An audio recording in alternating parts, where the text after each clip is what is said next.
200 years, we have battled the Vandal. We have caught these attacks, raids, or skirmishes or incursions. But I am here to tell you that we are at war.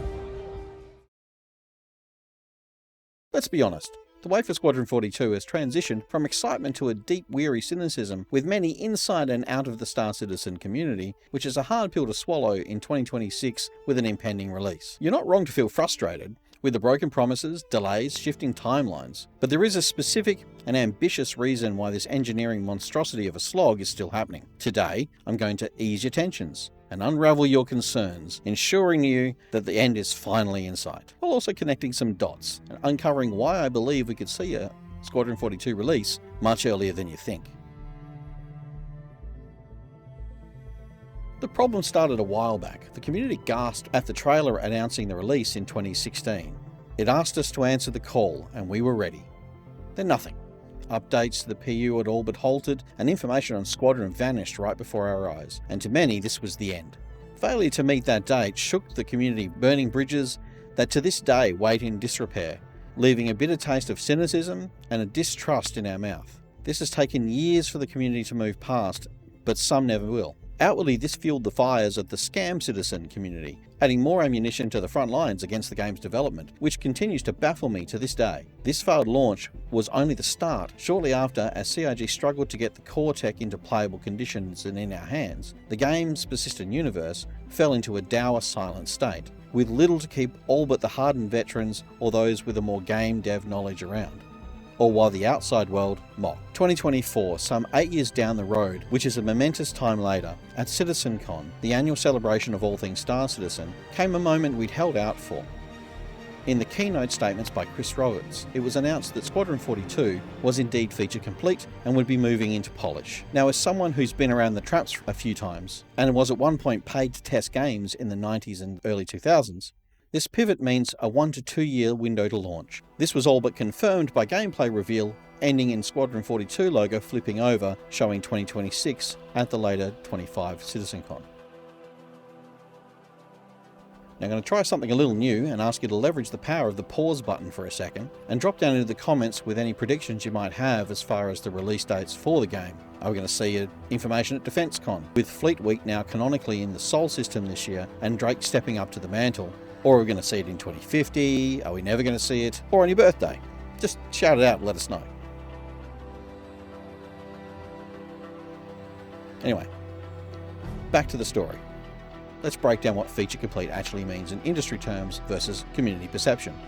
A game is termed feature complete when all planned gameplay systems and mechanics are fully implemented and functional, though not necessarily polished. The game is at this stage playable, usually from start to finish.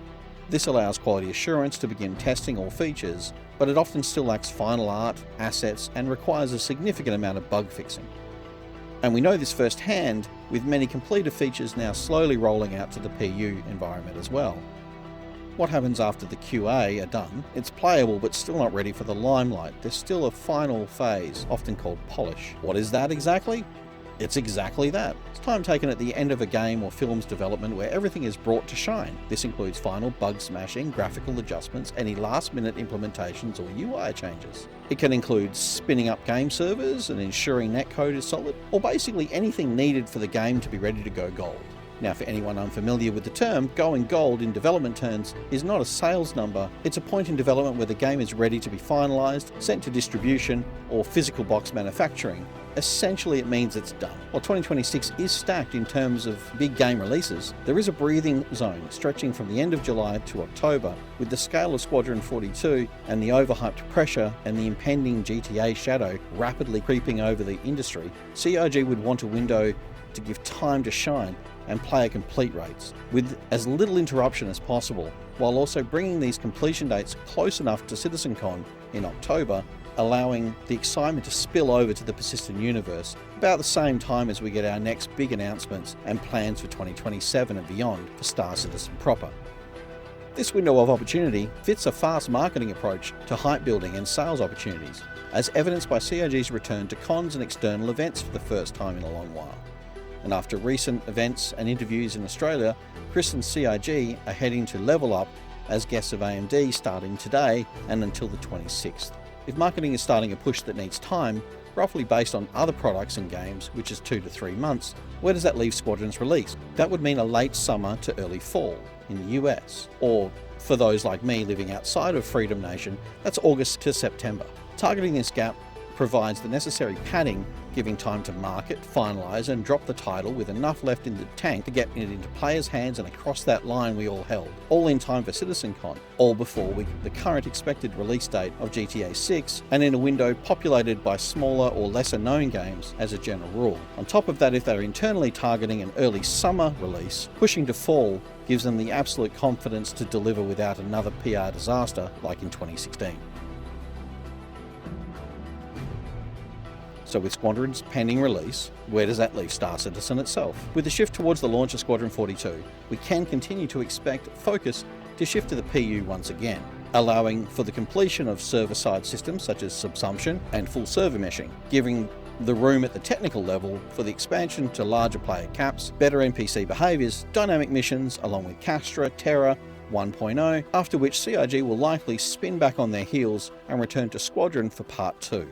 In addition to new locations and behind-the-scenes systems, with all hands back on the PU, we can see polish to our current Tier 0 systems, bringing them to Tier 1 and potentially 2 for all the current game loops, along with many other updates and changes resulting in a better, more stable and full experience for players coming off Squadron 42's story and into their own. The community is anxiously waiting news on a launch, with many of us still carrying the scars of previous broken promises. Externally, many want to see it burn, never release, or explode in an ashes of creation style expose. And I get it, I get the cynicism. But all that aside, the telemetry, tech milestones, and market strategy all form a clear path that August to September is the spot to watch.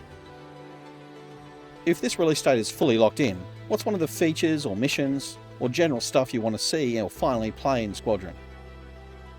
And as always, if you found this helpful, hit the like button, subscribe for more deep dives into the verse, and I'll see you guys in the stars. Uru!